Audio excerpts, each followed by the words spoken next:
So, I've been having a little fun with my posts as of late, and I appreciate everyone for bearing with me because I really just needed to shake some things up.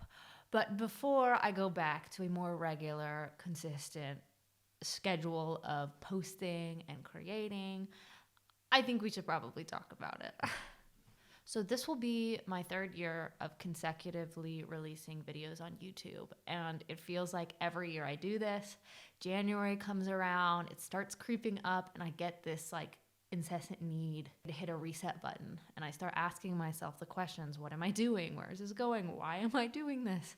And I think this has been especially true this year, as the last 12 months have been very unpredictable for me, and there's been a lot of major changes that have really shifted my world in some drastic ways. I moved to a different country.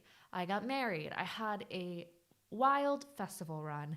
And I think it all just led me to the point where I realized I need to take a break, take some time, and think about what this is and where it's going.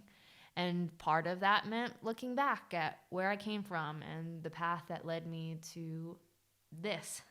And you got a glimpse of that in the last week, particularly when it came to me as a filmmaker. So I decided to pursue filmmaking in college.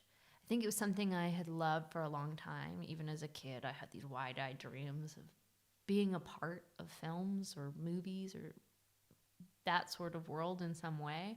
But I was always a little scared of what it would cost me to enter that space. And so I kind of avoided it.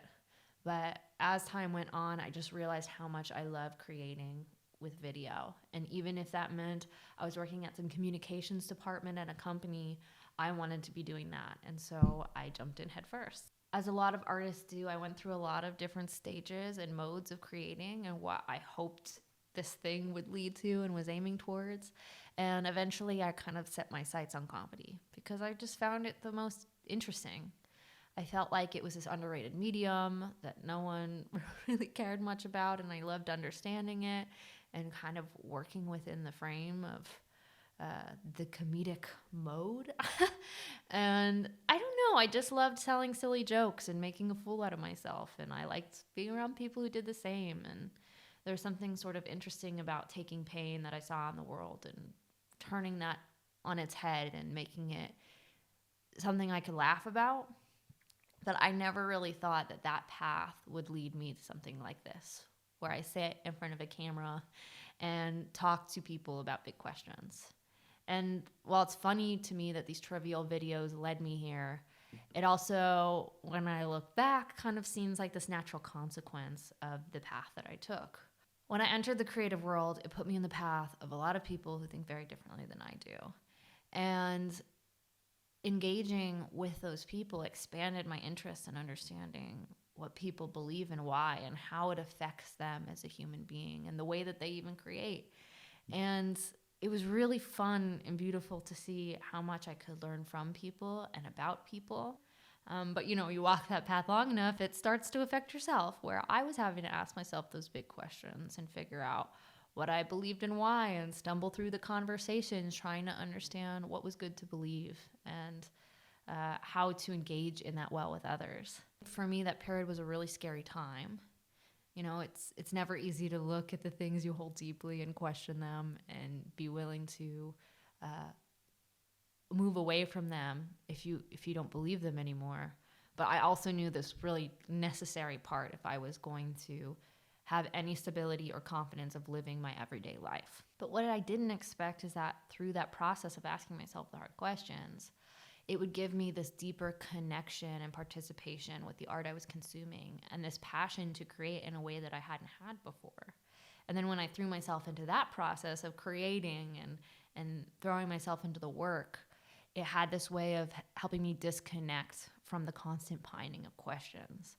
And it took me from this state of debilitating fear to a place where I had a lot more joy in the exploration and the asking of questions. And these two things became a feedback loop in this really positive way. And I was really grateful to have this process where I could find a way to think through these questions in a better way for myself. But it was still very lonely.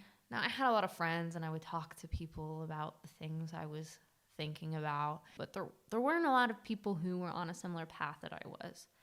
And I didn't want to walk the path alone and ask those questions alone, but I didn't really know where to go. And there were plenty of people talking about big questions, particularly online, and I dipped my toe in a lot of those worlds. And, I found them helpful to a point, but I always got to a point where I started losing an interest in it because it got too focused on a culture war emphasis or a battle of ideas where the whole goal was framed around winning and losing. And that just really wasn't the approach I wanted to take. I saw it much more as a journey where we're all trying to get to the top of the mountain, see if there's something there. And the best way to do that is to look at maps and compare notes and share stories to help each other along the way. And I don't know, it just wasn't something I found in a lot of these places. So when I stumbled across this little corner of the internet, I felt like I found something I was missing. There was a lot of people who I was engaging with and sharing stories with and hearing their stories, and it felt more productive than anything else I had participated in. And when it came to people talking about their ideas, sharing their stories, it felt like people were being seen and heard in a way that they weren't in these other places. And so it was really exciting to me. And I got this joy and just kept wanting to participate with it more. For a while, it was fine just participating. I would go on the Discord, have some conversations, engage back and forth. But after a while, it just became too much consumption. And I knew if I didn't do something, it was all going to affect my life in these funky ways. And so I said, hey, why don't I make videos on YouTube, think through things, have conversations, and I don't know, see where it goes. And the more I did this project, the more excited I got about how I can engage in these conversations and help have space to have better conversation. And that was basically the reason why I volunteered to help with Bridges of Meaning Festival. I had wanted to help with live events for a long time, but with COVID, that kind of threw a monkey wrench in all the plans, and so it got put on hold. And when I decided to move to Europe, I thought, well, I'll have to put that on hold a little bit longer. But then the German festival opened up an opportunity where I didn't see one, and Matthias allowed me to be in on the fun very graciously. And I'm so grateful for that festival. I think it was something really special, and I'm still so blown away by the connections that were made and continue to be made and engaged with now, 4 months later. But that came with its own monkey wrenches as well. So if you haven't heard, the Bridges of Meaning Festival received a list of complaints from a group of activists a week before the festival start date, which as an event organizer is your worst nightmare. I don't really want to go into all the nitty gritty, but I will say managing those complaints were probably the hardest thing that I've ever done. And it definitely took a toll, but I'm grateful that the way we handled the situation resulted in no protests, no demands of any kind, and no relationships irreparably severed or harmed from the participation and resolution of those complaints. And to me, that's a huge win. I mean, I'm a very emotional person, and so the whole situation has left me with a variety of emotions.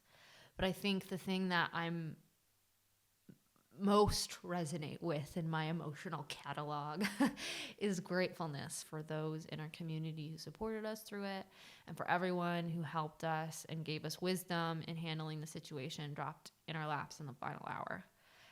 It was very overwhelming, and I don't think we would have handled it quite as well if we didn't have that. Now, the festival itself went perfectly fine, ran smoothly, everything was okay. But we definitely got a lot of backlash about what people think happened after the festival. And I spent a long time figuring out, what do I even do with this? Do I talk about it? Do I not talk about it? It's just been frustrating because it feels like every time we talk about it, we're putting fuel on a fire, making something bigger than it actually was. But it's 4 months, almost 5 months later, and people are still talking about it, and it's still affecting people. And so I figure it's probably not going to be helpful for me to continue staying silent about the issue.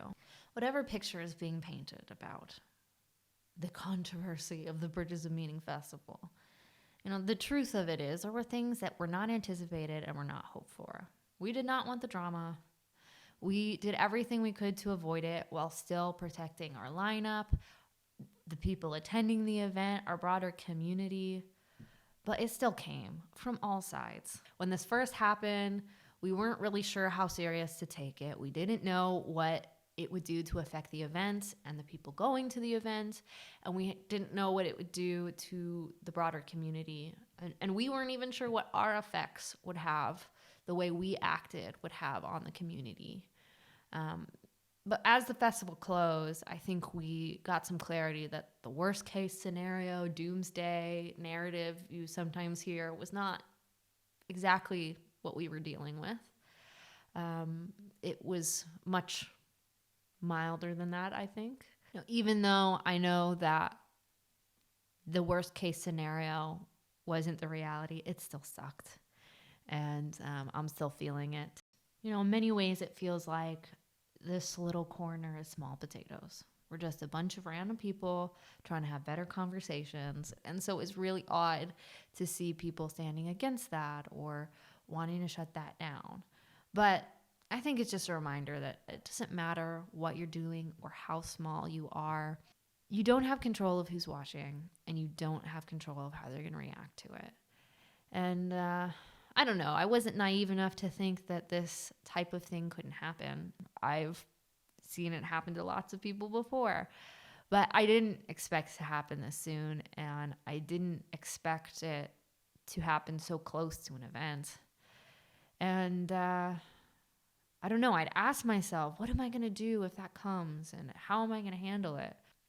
But those things just hit differently when you're no longer dealing with hypotheticals.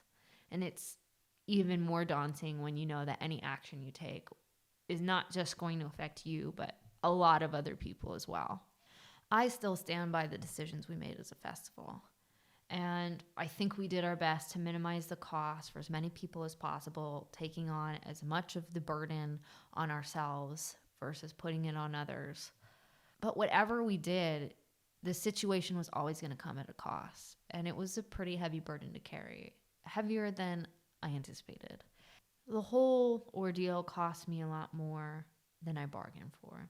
And in the last months, I've really been auditing myself, asking, what is continuing in this world going to cost? And is it a price I can pay? And if it is a price that I can pay, is it wise to pay it? And that's not an easy question. When something comes with a high cost, it really doesn't make sense to pay it unless it brings enough value. And value is a really hard thing to measure. But what I do know is that when it comes to value, if I don't believe in it, it's never going to be worth anything. So as I am auditing myself, asking the hard questions and wading through the doubts, I kept being brought to the question I think we should be asking. Do I believe in this thing or not? If I'm honest, there's a lot about this world and this little corner that I find really messy. There's a lot of outrage and anger. There's a lot of people just desperately grabbing on anything to try to find meaning. And there's probably just as many people who are convinced they found it and do what they can to discredit anybody who thinks differently. And I know for myself, I've probably fallen into all of those traps, playing a role I never really wanted to play. But despite all that, I look at this little corner and I see what it's done for me. And I see what it's done for the people around me, the people I know from this little thing we're doing on the internet. And I see a lot more good coming out of it than chaos. And when I ask my question, do I believe in this thing? The answer is always a yes. So in the face of that, it doesn't quite feel right stopping. So I'm going to keep doing what I'm doing, but with a few slight adjustments. The biggest of those changes being that I will no longer be having this YouTube channel under the name The Information Addict, but instead I will be opting to use my name, Cassidy Vanderkamp. Why? Because. Why? Because. Tell me why! Because it's all I have left. Because it's my name. I couldn't resist the good Molly's Game reference, but in seriousness, there are three major reasons why I am making this change. The first being that I think there's a certain power that comes with creating something under your own name. There's an accountability and an ownership that is tied to the things you create that I don't want to lose if I'm going to play in this field that gets a little messy. Using my name puts skin in the game. And because I ask so many people to do that when they come on this channel or are involved in the other things that I do, I'm just never going to ask somebody to do something I'm not willing to do myself. So from now on, I'm owning what I do with my name attached. The second is that I don't want my whole identity to be surrounded something I'm fighting against. I love doing the Information Addicts podcast. I have found it really helpful and I'm going to keep doing it. And I do think that there is value in talking about things that you don't necessarily like and are fighting against, but I don't want it to be front and center. So I'm still going to be doing the podcast, but it's just not going to be what I lead with. The last reason is that I want to open myself up to do more than I'm doing now. And using my real name allows me to do that more easily. From the beginning, I always wanted this project to grow with me and change as I change. But as it's framed right now, it feels much more like it's been putting me in a box. I think a lot of people think I'm trying to be some sort of intellectual or an apologist or a million other things I've never claimed to be. I mean, you've seen my catalog. I'm kind of an idiot. I've spent most of my life making silly videos with family and friends. And while big questions and orthodoxy are things that are a part of myself and deeply ingrained in me, it's only the sliver of who I am. And whatever this project is, it's always only going to show pieces of me, which is a very healthy thing. But I want the ability to show more. Now, does that mean I'm going to spend my time producing and creating silly comedy videos for this channel? No, likely not. I mean, comedy, filmmaking, it's always going to be a part of me. And I'll probably show you glimpses here and there, but there's a time and place for things. I do want to share some of the artistic sides of myself and the way that it helps me grow and shape and even feeds into the way that I think about big questions. I think that just this embrace of the artistic side of myself is going to give me a little more joy in the process again, which has been a bit overshadowed by the chaos.